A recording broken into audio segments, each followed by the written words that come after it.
Your STEM Fair virtual project is skate park. So if you're changing the height of a ramp, you need a ramp. You need to click on the grid so that you know what the measurements are for the ramp. And if our dependent variable is speed, we also need a speed meter to show us how fast our skater is going. I'm going to set this up so that my original dot is at 2 meters. I'm going to start at 2 meters. My middle dot, I'm going to put 1, 2, 3, 4 meters away right here. And then my last dot will be also 1, 2, 3, 4 meters away from that towards the bottom. That way it gives me a nice ramp for it to go towards down the end, no matter how high my ramp is. I'm going to click pause so my skater doesn't move and go ahead and stick him at the top there. So I'm all set up and ready to go. But we need to be able to record our data. So let's pause for a minute and check out our data table. Your teacher should have given you a worksheet in your STEM Fair folder or packet that has a data table, or perhaps you created your own data table.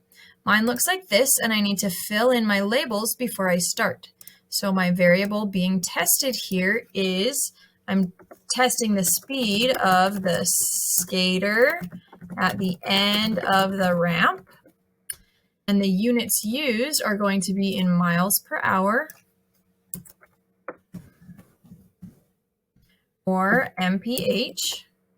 My independent variable 1 is I'm going to start the ramp at 2 meters.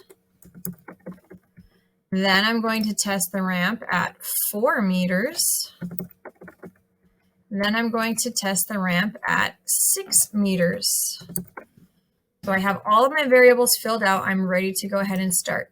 I'm going to click the slow motion button so that it doesn't move too fast for me to see how it's going. I'm going to click play.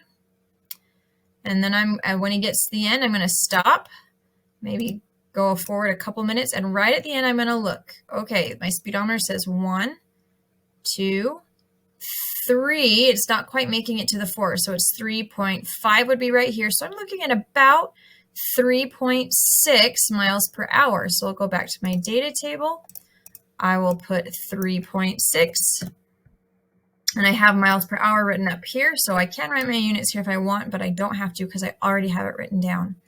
Okay, now I'm going to go back. I'm going to move my ramp to 4 meters and move my skater back to the top. Go ahead and push play so he's going down. Stop him when he gets close to the end. Okay, and when he's there, I've got 1, 2, 3, 4. I'm about right on 5 miles per hour. So here I'm going to put 5 miles per hour. And I'm going to continue like this with 6 meters and put the data right here.